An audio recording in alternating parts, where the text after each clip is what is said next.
मोदी क्या देश है क्या? देश अलग है, मोदी अलग है। हम लोग मोदी के खिलाफ, क्या मोदी प्राइम मिनिस्टर हो तो उसको सवाल नहीं पूछना चाहिए? इंदिरा गांधी को भी सवाल पूछते थे, नरसिम्हा राव को भी, मनमोहन सिंह को भी, सबको सवाल पूछते थे। इसका मतलब क्या वो देशद्रोह हुआ, एंटी नेशनल हुए? जो उनके खिलाफ बोलेगा बस, या उसका मुंह बंद, या तो फिर देशद्रोह का जो है उसके ऊपर केस डाल के उसको ये करो, या तो फिर ईडी बीडी जो भी है, सीबीआई बीबीआई, ये सब जो है उनको लगा दो। मैं बहुत खुश हूँ कि नेशन नेक्स्ट के साथ मेरी बातचीत हुई और मैं इस जरिए जो है आपके पास पहुंच रहा हूं। Subscribe to Nation Next YouTube channel and press the bell icon to get regular updates from Nation Next. आपकी स्पीचेस में मोदी जी की मिमिक्री बहुत अच्छी करते हैं और लोगों को बहुत पसंद आती है, तो क्या आपको नेचुरली वो आ जाती है क्या एक रिहर्स्ड मामला? मोदी की मैं मिमिक्री करने के लिए मिमिक्री नहीं करता हूँ। मैं लोगों को याद दिलाना चाहता हूँ कि उन्होंने 2014 के चुनाव के दरमियान जो भाषण दिए थे, जो वादे उन्होंने किए थे, वो किस ढंग से किए थे, वो उनको ठीक ढंग से याद आ जाए। इसलिए मैं कोशिश करता हूं कि उन्होंने इस ढंग से जो है हमको उल्लू बनाने की कोशिश की थी। तो ये मैं इसलिए वो मिमिक्री आती, मिमिक्री में कुछ मिमिक्री कलाकार तो नहीं हूँ। आप में और मोदी जी में एक सिमिलैरिटी है, आपने भी मोदी जी के समान ही एक बहुत पॉवर्टी स्ट्रिकन बैकग्राउंड से आपने एक स्टार्ट किया और बहुत आगे पहुंचे। ऑफ कोर्स काफी लोगों को पता भी है कि आप वेजिटेबल सेल करते थे बाइकुला मार्केट में बॉम्बे में, और वैसे ही आप ये भी लोगों को पता है कि मोदी जी की चाय वाली बात सबको पता है कि वो चाय बेचते थे रेलवे स्टेशन पे। तो आपने ये अपने स्पीच में कहा था कि वो जगह जहाँ आप सब्जी बेचते थे वो अभी भी है अगर आप जाओ तो, बट जहाँ मोदी जी चाय बेचते थे रेलवे स्टेशन पे वो कहीं है ही नहीं। तो क्या आप ऐसे झूठ बोल रहे हो? ये जो है मैंने कहा कि मैं अभी तो नहीं, मगर 30 साल 40 साल पहले जहाँ मैं सब्जी बेचता था वो जगह, वो मार्केट वहाँ मौजूद है। और 30-40 साल पहले जब मोदी जी कहते थे कि मैं इस स्टेशन पर चाय बेचता था, वो स्टेशन उस समय नहीं था। और इतना ही नहीं, प्रवीण तोगड़िया बोले कि मैं 40 साल इस शख्स के साथ हूं, कभी इसने चाय वगैरह कुछ बेची नहीं है। तो ये मैं लोगों के सामने लाना चाहता था कि वो किस ढंग से लोगों की जो है सहानुभूति जो है, सिंपैथी जो है गेन करने की, मिलाने की जो है वो कोशिश कर रहे हैं। तो मैं चाय वाला था, गरीब था, ठीक है, चाय वाला था और चाय बेचना कुछ गलत है ऐसा मैं नहीं समझता, उसमें क्या कुछ बुरी बात थोड़ी है। मगर जो नहीं था वो मैं करता था कहना, ये अलग बात है। और वो चाय बेचते थे इसलिए सारे जो है लोग बस अब पकौड़ा बेचो, चाय बेचो, ये कुछ रोजगार तो नहीं होता है। जो उन्होंने कहा कि मैंने 2 करोड़ लोगों को मैं रोजगार दूंगा, ये कहा था उन्होंने? जो बेरोजगार हमारे नौजवान हैं, तो वो रोजगार तो मिले नहीं। और बल्कि जो है CMI का रिपोर्ट है कि 2 करोड़ रोजगार जिनके पास थे वो भी चले गए। तो ना तो रोजगार बना।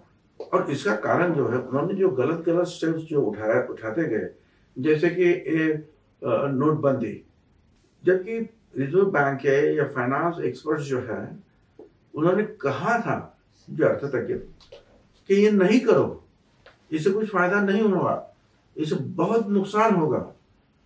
इतना ही नहीं, मनमोहन सिंह जी ने जो यहाँ भी कहा था अपने लोकसभा में, बस उन्होंने 5-10 मिनट ही भाषण किया, मगर जो बिल्कुल जो ऐसे सीधे मुद्दे उन्होंने सामने रख दिए कि इससे GDP तुम्हारा डाउन हो जाएगा, इसका फायदा कुछ, यही हुआ। रोजगार गए, GDP डाउन हो गया, और उससे ये सारे जो सवाल बढ़ गए, धंधे जो है, इंडस्ट्री नहीं तो आई नहीं, बंद हुई। और यही कारण रोजगार कब मिलेंगे? इंडस्ट्री अगर बढ़ेगी तो रोजगार मिलेंगे, इंडस्ट्री बंद होगी तो रोजगार चले जाएंगे। तो आज यही हो रहा है, आज यही ये BSNL का मैं जो आपको उदाहरण देना चाहता हूँ, 1,75,000 वहां जो है कर्मचारी है। अब उनको जो है 3G का परमिशन उनके पास है, उनके ऊपर जो आप 11,000 करोड़ का उनके ऊपर कर्जा है। जबकि दूसरे जो प्राइवेट दूसरे लोग जो है, जो भी है, वोडाफोन, एयरटेल, ऐसे एयरटेल जैसे दूसरे लोग जो है, उनके ऊपर 6 लाख 7 लाख करोड़ का कर्जा है। अब ये जो BSNL वाले हैं, एक बिल्कुल गांवों में, देहातों में लास्ट तक जाते हैं जहां बहुत कम यूजर्स है, वहां नुकसान आता है, फिर भी वो वहां जाते हैं। अब उससे उनको नुकसान आता है। अब वो जब मांग रहे हैं कि हमको 4G का परमिशन दे दो, तो 4G का परमिशन नहीं दे रहे हैं। और ऐसा ऐसा आज बात यह है कि कई महीनों से जो उनकी सैलरी नहीं मिली, तनख्वाह नहीं मिली है। तो हुआ ये क्या होने जा रहा है? ये होने जा रहा है कि इस BSNL के पास 12,000 एकड़ की शहरों में बहुत अच्छी जगह है, 12,000 एकड़। और मैं दावे के साथ कहता हूं, ऐसा ऐसा ये BSNL भी बंद करके कोई अंबानी या मोदी या कुछ जो है, उनके झोले में ये डालने का काम हो रहा है, क्योंकि 2.5 लाख करोड़ का जगह उसमें जो है शामिल है। और अपने धंधे जो है वो खत्म करना, या और ये दूसरे के गले में डालना, यही जैसे जो तुम्हारे राफेल में हुआ। गवर्नमेंट की फैक्ट्री है, हिंदुस्तान एरोनॉटिक, नासिक में है, बेंगलोर में है। उनके साथ जब तय हुआ था 550 करोड़ में एक फाइटर विमान राफेल बनाया जाएगा, तो उनका काम निकालकर 1650 करोड़ में एक विमान राफेल का बनाए, ये कॉन्ट्रैक्ट जो है अनिल अंबानी को दिया गया। तो मतलब है कि सारी जो है ये बातें दिखाते हैं कि तुम वो भी गवर्नमेंट की फैक्ट्री है, हिंदुस्तान एरोनॉटिक्स, जहां मिराज, सुखोई फाइटर्स प्लेन्स बनाए गए, वहां जो है बहुत अच्छे टेक्नीशियंस हैं और गवर्नमेंट के हैं।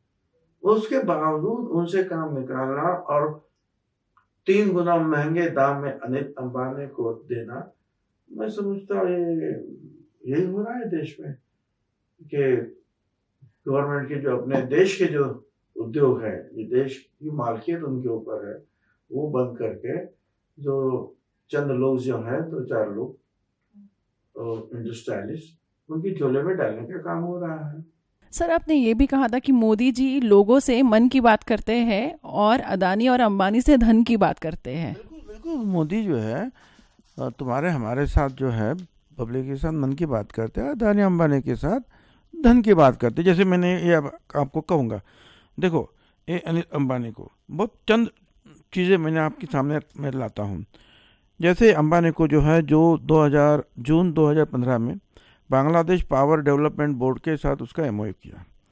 फरवरी 2017 में दसॉल्ट के साथ 30,000 करोड़ का ऑफसेट कॉन्ट्रैक्ट। फरवरी 18 में तमिलनाडु में 3,647 करोड़। अप्रैल 18 में कुडनकुलम 1,081 करोड़। अप्रैल 18 में दूसरा 1,584 मुंबई मेट्रो प्रोजेक्ट पैकेज दिया। वर्सोवा बांद्रा मुंबई का जो है 7,000 करोड़ का। जुलाई 18 में 15,000 करोड़ का जंगी जहाज में मरम्मत करने के लिए अमेरिकी नौसेना के साथ कॉन्ट्रैक्ट किया। जुलाई 18 में भारतीय नौसेना के लिए रूस के जंगी जहाज़ों का कॉन्ट्रैक्ट 21,000 करोड़ का किया। अगस्त 18 में नागपुर मुंबई ईवे जो पैकेज है 7 कॉन्ट्रैक्ट दिए, 1,900 करोड़ के। और मार्च 2019 में 650 करोड़ का गुजरात के राजकोट का हवाई अड्डा। अब ये थोड़े से जो मालूमात मेरे पास है, अब सब तो जो है उसके झोले में एक ही देख, अदानी हो या अंबानी, दोनों तीन के लोगों के झोले में सब जा रहा है। तो इनके साथ जो है धन की बात। अब ये देखिए ना, जब पुलवामा में ये बड़ा हादसा हुआ, तब सब लोग जो है पुलवामा करके और कुछ नहीं देख रहे थे सामने, और हमारे जो लोगों के जो है डेड बॉडीज जो लाई गई थी, जो तिरंगे में लपेट कर वगैरह, तब उसी में जो है जब लोगों का ध्यान नहीं है, कई सारे जो 6 कुछ एयरपोर्ट्स ने ये वो सब जो है उसका कॉन्ट्रैक्ट दे दिया। मतलब लोग दुख मना रहे थे, शोक मना रहे थे, और यहाँ जो धंधा चालू था इसका। बट मीडिया के बारे में आप क्या कहना चाहेंगे? जैसे हमारी बात हुई थी कि बहुत ज़्यादा मीडिया को भी दबाया जा रहा है। अरे मीडिया तो वो तो गोदी मीडिया हो गया ना, जो रवीश कुमार की भाषा में, जो मोदी के गोद में बैठा हुआ है। कुछ लोग हैं इन्हें गिने, अगर जो इन्हें गिने जो अच्छे अच्छे लोग हैं वो मोदी के खिलाफ एक लफ्ज़ भी बोले तो उनको उस चैनल से हटा गया। जैसे कि पुण्य प्रसून वाजपेयी हैं, अभिषेक हैं, बरखा दत्त हो गए, निखिल वागड़े हैं, ऐसे कई लोग, एक नहीं कई लोग जो है उनको हटाया गया। और क्या करते वो चैनल के मालिक भी क्या करते, अगर नहीं हटाते उनको, क्योंकि ऊपर से जो है प्रेशर था, नहीं हटाए तो तुम्हारा प्राइम टाइम जो है वहाँ जो है कुछ भी नहीं दिखे, ब्लैकआउट हो जावे चैनल के ऊपर। अब प्राइम टाइम में ब्लैकआउट हुए तो जो इश्तेहार है, जो एडवर्टाइजमेंट है, उसके ऊपर तो चैनल चलता है, और वो बंद हो जावे तो चैनल नुकसान में जावे। इससे अच्छा है कि भाई वो आदमी को बोले कि आप चले जाइए और हमारा चैनल जो जैसे है चलने दो, तो उनके खिलाफ एक लफ्ज़ बोलना भी जो है गुनाह हो गया।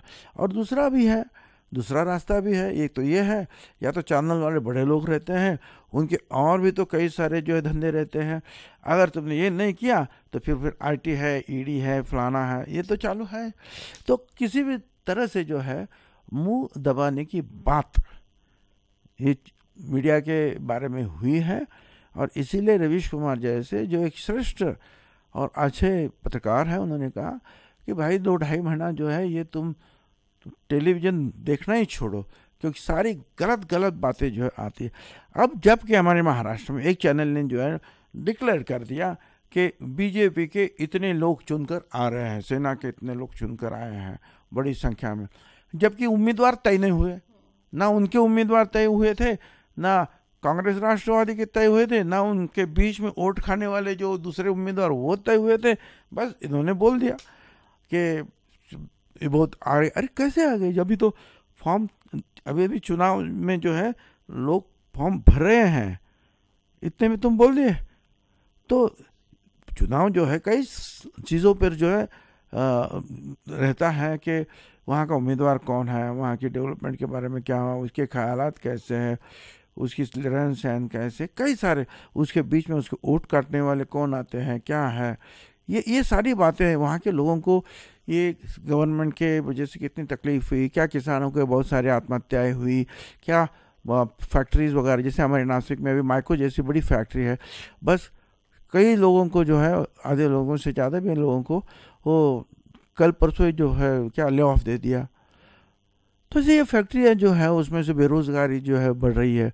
तो ये सारी जो है अपने अपने जगह पे, अलग अलग जगह पे उसका जो अनुभव लोगों को आता है, दुविधाएं लोगों को सहनी पड़ती है, तो उसके मुताबिक लोग फिर जो है चुनाव में उतरते हैं।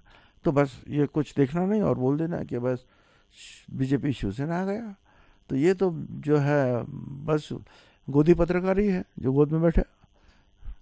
कोबरा पोस्ट का एक स्टिंग ऑपरेशन हुआ था काफ़ी फेमस, जिसमें रिवील हुआ था, ऑफ कोर्स ये मीडिया में तो ज़्यादा दिखा नहीं पाए, दिखाएंगे नहीं सर। उसमें ऐसा दिखाया था कि बीजेपी ने और बाकी लोगों ने प्रोमिनेंट बॉलीवुड सेलिब्रिटीज़ को अप्रोच किया था कि आप आपके सोशल हैंडल्स पे, ट्विटर अकाउंट पे आपका समर्थन दिखाइए हमारे पार्टी के लिए, और उसके अगेंस्ट में हम आपको करोड़ों में पे करेंगे।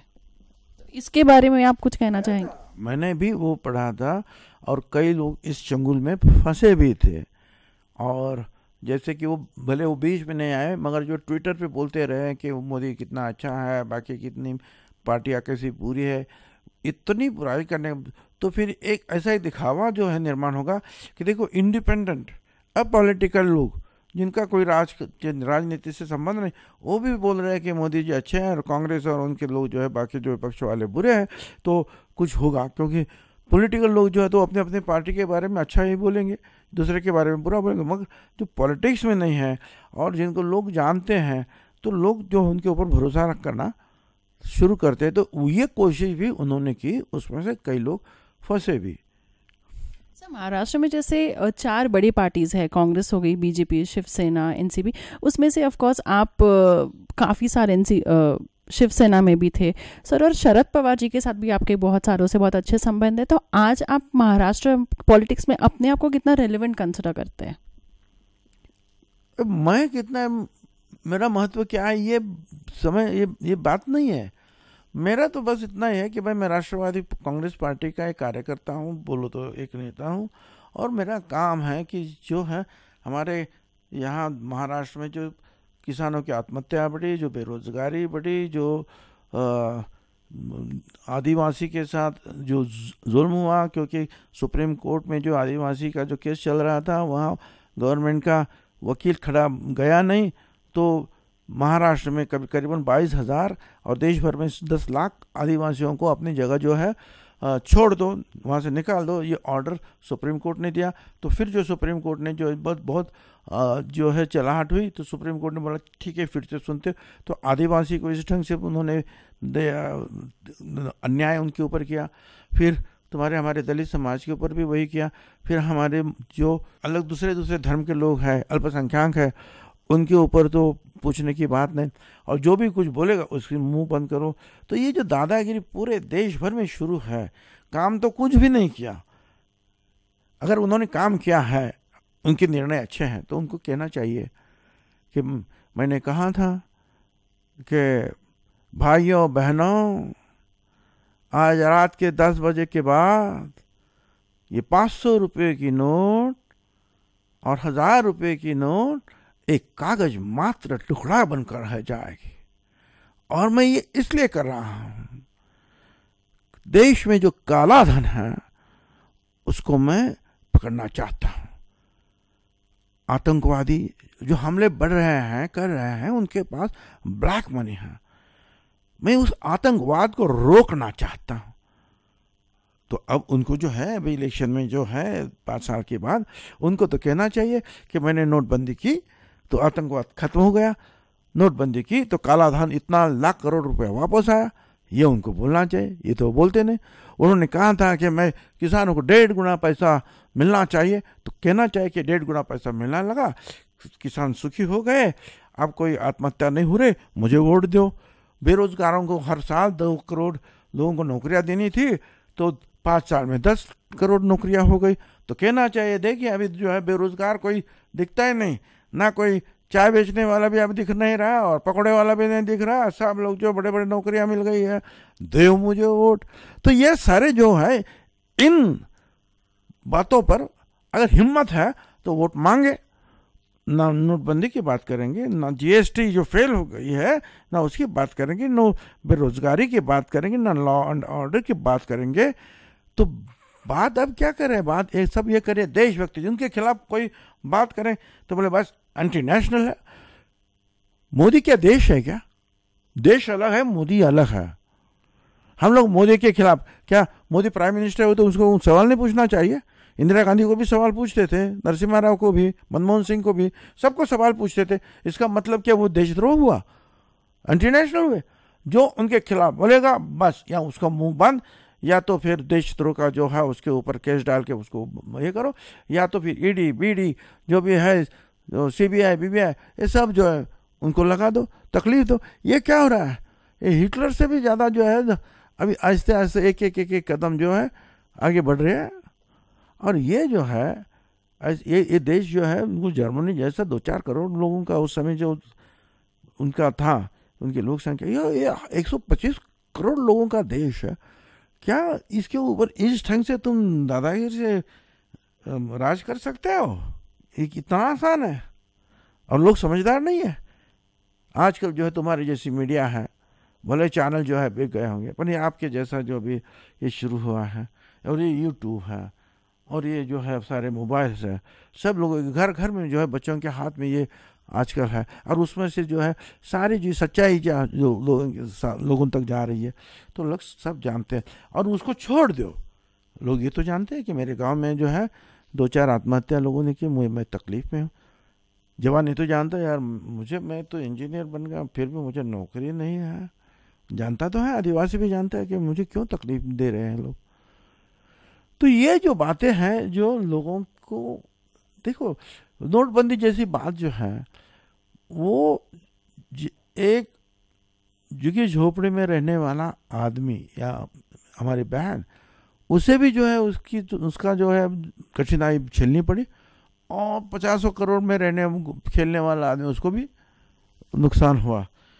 तो लोग, अरे जब नोटबंदी हुई दूसरे दिन लोग बोले दूध बच्चों को लाना है, कैसे लावे, दवाई लानी है तो कागज का टुकड़ा हो गया, ये तो कागज का टुकड़ा है, अभी दवाई कैसे लावे, स्कूल की फी कैसे भरे, अस्पताल में अगर भर्ती करना है तो वहाँ पहले पैसे भरना है तो कहते हैं कि ये कागज का टुकड़ा है, ऑपरेशन करना है बोलते पैसा लाओ तो बोलते कागज का टुकड़ा है।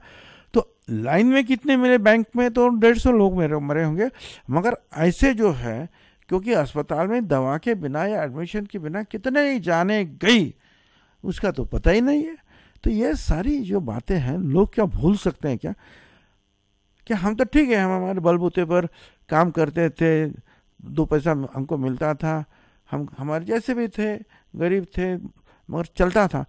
तुमने जो है गरीब को और गरीब कर दिया, और जो अमीर था या मध्यम वर्गीय था उसको भी गरीब कर दिया और दुख में डाल दिया, किसी को छोड़ा नहीं।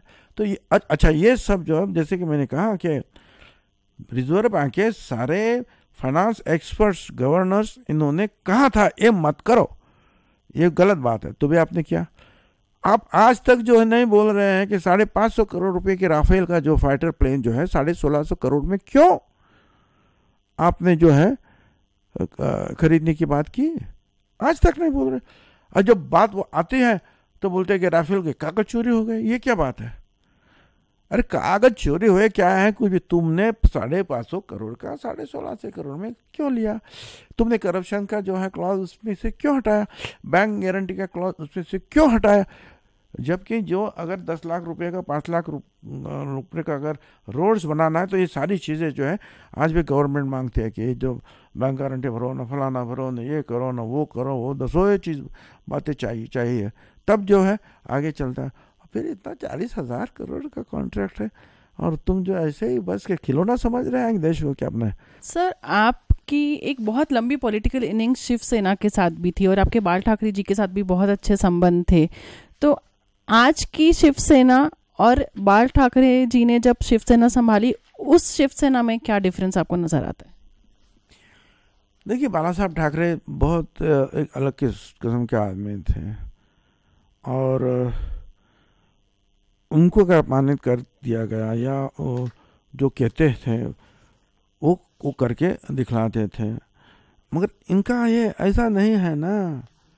इनका तो क्या है कि क्या क्या बोले थे उन्होंने कि हमारी दोस्ती देखी, हम बाघ है उसका जो पंजा नहीं देखा, हम भाजपा के साथ नहीं जाएंगे, हमारे 25 साल वहाँ सड़ गए, हम लोग खाली फोकट में गए, हम जो अकेले लड़ेंगे, भगवा अकेला लहरेगा इधर, हम हमारे जो है इस्तीफा हम खीसे में डालकर घूम रहे हैं, क्या क्या बोल रहे थे। इतना नहीं कि दिल्ली से जो है अफजल खान की फौज महाराष्ट्र में आए हैं, महाराष्ट्र के जो है हमारे लोग उसको सिखा देंगे, उस खान की जो फौज के साथ लड़ेंगे। अब वो जिसको वो अफजल खान कहता था उसका फॉर्म भरने के लिए साहब जो वहाँ गया अहमदाबाद। तो ये सारी चीज़ जो है बोल रहे थे हम जाएंगे नहीं, तो क्यों गए? बाला साहब होते तो बिल्कुल नहीं जाते, जो होगा वो देखा जाएगा। अकेले तो अकेले लड़ते थे, मगर इनमें क्यों पता नहीं कि ऐसी क्या मजबूरी इनमें थी कि उनको वहाँ जाना पड़ा। हो सकता है कुछ मजबूरी जरूर हो सकती है, मुझे भी नहीं पता। सर, नारायण राणे जी के साथ भी आपके कुछ सिमिलैरिटीज़ की बात करते हैं कि जैसे आप लोग भी, वो भी आपके समान शिवसेना में थे, फिर कांग्रेस में थे। ऐसा कहा जाता है कि पार्टी ने आपको भी और उनको भी काफ़ी बार इतने स्ट्रॉन्ग ओबीसी लीडर होने के बाद भी कहीं ना कहीं साइडलाइन किया है कभी कभार। देखिए, हर पार्टी में थोड़ी सी जो है मनमुटाव रहता है, कांग्रेस में रहता है, बीजेपी में रहता है। सर, इसका मतलब जो है हमको पार्टी ने एकदम आउट कर दिया ऐसा तो नहीं होता है। पार्टी में जो है मुझे चाहिए सब लोग जो है कंपटीशन थोड़ा बहुत ऊपर नीचे होता है, ऐसी बात नहीं है। मगर राणे साहब ने कांग्रेस पार्टी क्यों छोड़ी वो मुझे पता नहीं। हो सकता है उनके ऊपर भी शायद कोई जो है कठिनाई डालने की कोशिश की होगी, पता नहीं उन्होंने क्यों छोड़ा, कुछ तो भी होगा, उनको पूछिए। और वो वहाँ खुश नहीं है ये भी जो है नज़र आता है। कठिनाइयों की अगर हम बात करें, आप जिस बारे में बात कर रहे थे सर, महाराष्ट्र सदन के बारे में आपने आपके स्पीच में कहा था कि महाराष्ट्र सदन बहुत सुंदर है पर वो बनाने वाला अंदर है, और उस वक्त पे आप महाराष्ट्र के पीडब्ल्यूडी को देख रहे थे, मिनिस्टर थे। तो और आपने ये भी कहा था कि ये जो, और आपको उसमें फंसाया गया था, आपने कहा था कि ये पॉलिटिकली मोटिवेटेड केस है। तो ऐसे भी कुछ लोग थे जिनका ये कहना था कि उनको ये बात समझ में नहीं आ रही कि आप इतने ज़्यादा पावरफुल लीडर थे तो आपको अगर इतने आसानी से कैसे फ्रेम कर सकते हैं। देखिए, ये हिंदू मार्च 9 का जो है ये अखबार है हिंदू, एन राम साहब जिन्होंने राफेल का सब जो है झमेला बाहर निकाला है, ठीक है, वो कहते हैं the two faces of the ACB 213 probe says no irregularities in projects during Bhujbal's term as a minister stand reversed in 2015। और उसमें पूरा दिया है कि ये पूरी जानकारी हुई थी और इसमें पूरा जो है क्लीन चिट भी दिया गया था। उसके बावजूद गवर्नमेंट में बदलने के बाद वही एंटी करप्शन जो है कैसा उल्टा सीधा जो है लिख दिया है रिपोर्ट, और जो है इसके ऊपर केसेस कर दिया। अब एन राम साहब जो है हिंदू, ये जो है निडर है, डरते नहीं हैं, मोदी से नहीं डरते, हमसे क्या डरेंगे, हमारे बारे में अच्छा क्यों लिखेंगे, हम ऐसे उनकी पहचानते भी नहीं हैं। सवाल ये है कि 850 करोड़ रुपया, पहले तो बोले 25,000 करोड़ का, यही हमारे क्रेडिट सोमैया वो मारे थे हमारे का, फिर बोले 10,000 करोड़ का, फिर बोले 850 करोड़ का, 100 करोड़ का कॉन्ट्रैक्ट, वो भी कैबिनेट कमेटी ने दिया, मैंने नहीं दिया। मैंने सिर्फ जो है गवर्नमेंट की बिल्डिंग थी वो अच्छी बनाने की कोशिश की और वो अच्छी बनाई।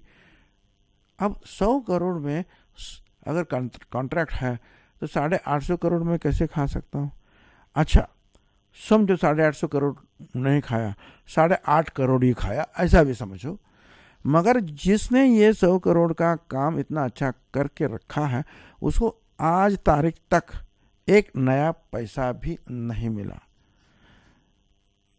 आज तारीख तक ये 5 स्टार होटल है, वो 150 जो है कमरे हैं, सेंट्रल एयर कंडीशन, बिस्लेज प्लांट खुद का है, बेकरी है, लॉन्ड्री है, 500 रुपये में रहते हैं, 5,000 रुपये बाहर लगता है, 1,000 गाड़ी की जो है वहाँ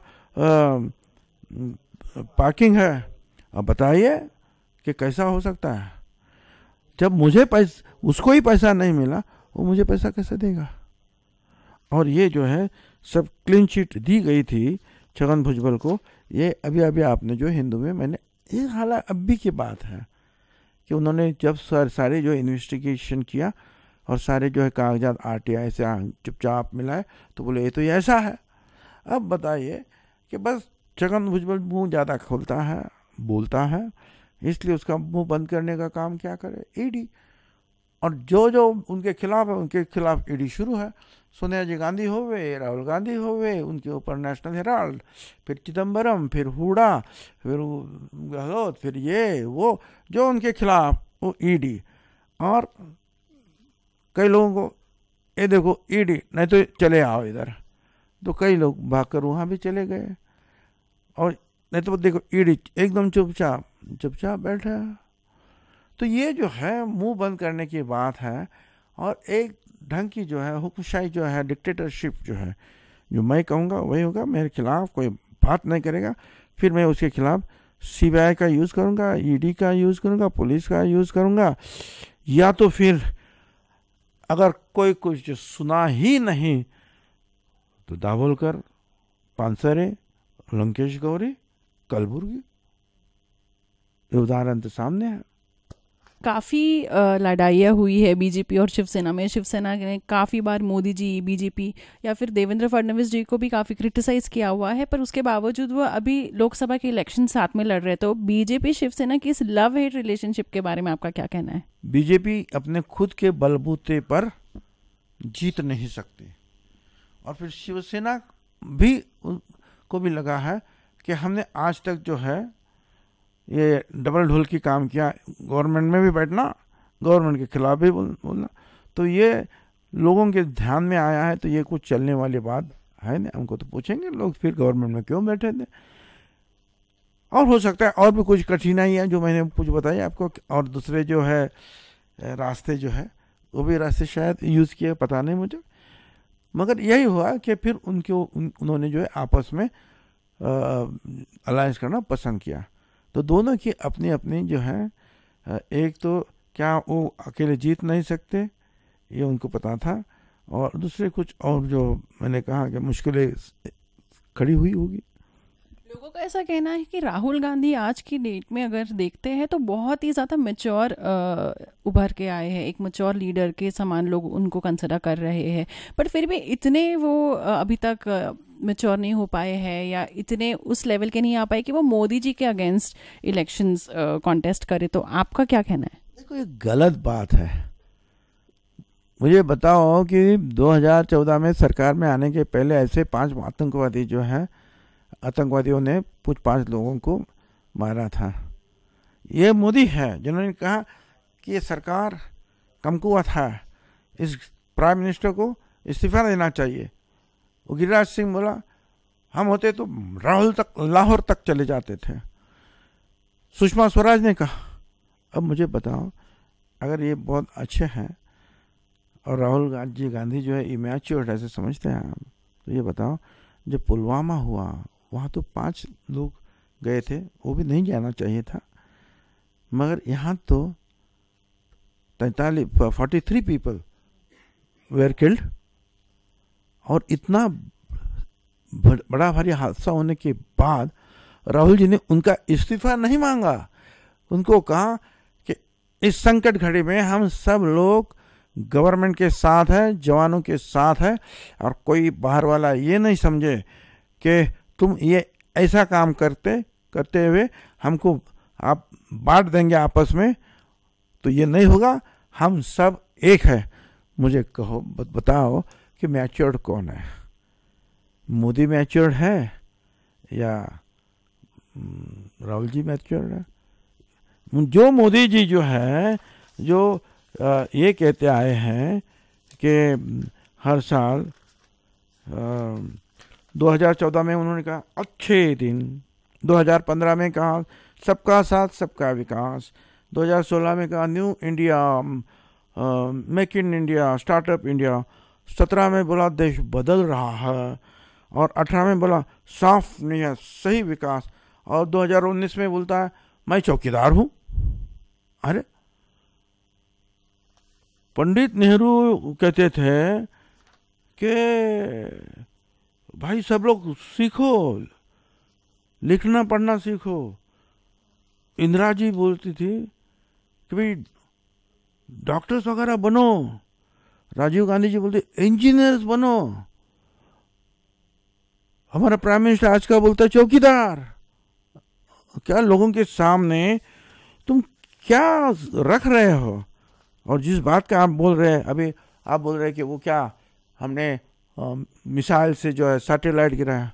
अरे कौन? ये तो आज की बात है कि ये DRDO इसरो जो है किसने स्थापन किया? मोदी जी ने स्थापन किया है क्या? ये तो पंडित नेहरू ने स्थापन किया। पंडित नेहरू जी के पास विजन था, उनके साथ काम करने वाले भाभा, उनके पास मिशन था। हमारे मोदी साहब के पास सिर्फ टेलीविजन है। आप ये कहना चाहते हैं कि राहुल गांधी मोदी जी से ज्यादा मैच्योर है? बिल्कुल। जिस ढंग से जो है, अब वो लड़ाई में जो, जब चुनाव में, ये चुनाव का हो सकता है क्या चुनावी मामला कि हमारी सेना वहाँ लड़ाई की या उन्होंने ये हुआ, ये चुनावी मुद्दा कैसे हो सकता है? हमारी सेना आज से नहीं, 47 से जो हमारे सरहद पर जो हमारी रक्षा कर रही है, धूप हो, बारिश हो, ठंड हो, कुछ भी हो, वहाँ हमारी सेना खड़ी है, नौदल के लोग खड़े हैं, हमारे एयरफोर्स खड़े हमारी रक्षा के लिए। वो आज के नहीं है, 2014 से नहीं आए हैं। 1947 से जो है वो आगे बढ़ते वो DRDO, इसरो, ये वो सब जो है वो तब से है। तो ये क्या, लोगों को क्या चाहिए? आज का चुनावी मुद्दा क्या होना चाहिए? तुम नौकरियां दे सकते हो क्या? तुम्हें अर्थव्यवस्था को जो है बढ़ावा दिया है क्या? हो तुमने जो है लोग जो आज मर रहे हैं, आत्महत्या कर रहे हैं, ये सारे सवाल जो लोगों के सामने, उसका आपने क्या किया ये बताओ ना। इसके ऊपर हिम्मत है तो वोट मांगो। राहुल गांधी बोल रहे हैं कि यहाँ मैं न्याय, जो उन्होंने एक नया जो है प्रोग्राम रखा है कि मैं 6,000 रुपया हर महीना दूंगा, हर फैमिली का इनकम 12,000 होना चाहिए। तो उनको क्या ये कैसे होगा? तो वहाँ से रघुराम राजन, जो दुनिया के एक मशहूर अर्थतज्ञ हैं और जो हमारे रिजर्व बैंक के गवर्नर भी थे, उन्होंने कहा हाँ हमने इसका स्टडी किया है और ये हम कर सकते हैं, ये ऐसे ही नहीं कहा गया है। तो ये बातें हैं, ये उन्होंने कहा। आज तुम जो है कोई भी कहे उसके खिलाफ, मोदी के खिलाफ, सरकार के खिलाफ, एंटी नेशनल, देशद्रोह, राहुल गांधी ने कहा कि इसमें सुधार होना चाहिए। ये कैसी बात है कि सरकार के खिलाफ तुम बोले तो ये देशद्रोह कैसे हो सकता है? सरकार गलत है तो गलत है, अब उसमें सुधार लाना चाहिए। तो ये जो है मुद्दे जो है, ऐसे कुछ मुद्दे जो है, उन्होंने कहा कि आज बाकी के जो है नौकरियां छोड़ो, आज 22 लाख लोग जगह जो खाली है देश भर में गवर्नमेंट में, हम फौरन जो सारे खाली जगह पर जो है भर्ती करा लेंगे। अब वो जगह ही खाली है तो वहाँ नौकरियां किसी को तो देनी है। ऐसे नहीं कि तो इंडस्ट्री बढ़ेगी, इंडस्ट्री तो वो बढ़ाएंगे, क्योंकि इंडस्ट्री अपने आप बढ़ेगी जब लोगों के पास जो क्रय शक्ति चक्कर निर्माण होती है, जो सामान्य आदमी के पास आज एक पैसा नहीं रहा, अगर पैसा उनके हाथ में होता तो फिर जो है ये सर्कल शुरू हो जाता है और ठीक ढंग से जो है एक सही मायने में जो है बुरे दिन जो है लोगों के जाते हैं। अच्छे दिन तो मैं नहीं कहूँगा। अब अच्छे दिन अगर कुछ बोलते हैं तो लोग या तो हंसते हैं या तो गुस्से से देखते हैं। भुजबल जी, आप काफ़ी सालों तक होम मिनिस्टर रह चुके हैं। देवेंद्र फडणवीस जी ने होम मिनिस्टर का पोर्टफोलियो अपने पास रखा है, तो उनका क्या असेसमेंट है आपका? अब मैं क्या उनके बारे में बोलूं? ये देखिए भाई, ये है 29 मार्च का न्यूज़पेपर महाराष्ट्र टाइम्स, दूसरे भी यहाँ के मुख्यमंत्री क्या कर रहे हैं। ये कौन, मैंने बोल रहा हूँ, ये हाई कोर्ट के दो जज बोल रहे हैं, हाई कोर्ट के। और उसमें वो कह रहे हैं कि तुम 11 पोर्टफोलियो जो है चला रहे हैं, तो उतना जो है एफिशिएंट पे आपको होना चाहिए, कार्यक्षमता होनी चाहिए। क्या आपको अभी तक पानसरे और दाभोलकर के हत्यारे जो है वो नहीं मिल रहे हैं?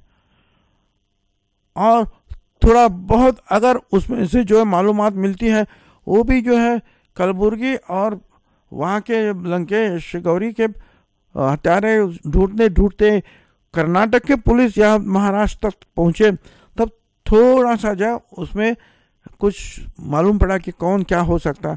तुम क्या कर रहे हो मुख्यमंत्री, तुम क्या कर रहे हो? इसका मतलब जो है मुख्यमंत्री कुछ नहीं कर रहे हैं और होम मिनिस्ट्री भी उनके पास। अब ये मैं क्या कहूँ, जब हाईकोर्ट के जज साहब बोल रहे हैं, मैं तो बहुत छोटा आदमी हूँ उनके सामने। भुजबल जी, अरविंद केजरीवाल जी को मफलर मैन कहा जाता है। आपको भी हम देखते हैं, आप हमेशा मफलर्स पहनते हैं, आप भी काफ़ी फेमस है उसके लिए। But the only difference is कि अरविंद केजरीवाल जी जो मफलर्स पहनते थे वेरी सिंपल, उसमें कुछ स्टाइल स्टेटमेंट नहीं है। आप जो पहनते हैं, आप काफ़ी डिज़ाइनर चॉइसेस के पहनते हैं, लुई विटॉन, बर्बरी, तो आपका कोई स्टाइल स्टेटमेंट है क्या? अरे भाई, मैं देखिए अब आपको क्या कहें, मेरा जो है आर्थराइटिस का जो है मुझे तकलीफ है और इस हाथ का ऑपरेशन हुआ, पूरा हाथ बाहर निकाल के। अब उसको अगर थोड़ा हवा ठंड लगे तो दर्द करे, यहाँ भी करना है अभी। तो मैंने सोचा अभी क्या किया जाए, तो ये मफलर डालना ऐसा शुरू कर दिया ताकि जो उसको ठंड कम लगे। ये अब ऐसा लोगों को लगा कि ये भाई इसकी तो स्टाइल है। तो लोग कई जगह मेरा बर्थडे हो या कई जगह मेरा कुछ सम्मान करना हो, तो या कोई फॉरेन में कोई दोस्त गया हो, तो बस वो और कुछ नहीं लावे मफलर लावे, तो बस आस्ते आस्ते मफलर का जो है स्टॉक बढ़ता है। तो कभी मैं ये मफलर पहनूंगा, कभी वो मफलर पहनता हूँ। दोनों काम हो रहा है, एक तो मेरा कंधे की रक्षा हो रही है, साथ साथ जो है स्टाइल भी बन रही है, ठीक है। Thank you so much sir. Subscribe to Nation Next YouTube channel and press the bell icon to get regular updates from Nation Next. Also like Nation Next Facebook page and follow us on Instagram and Twitter.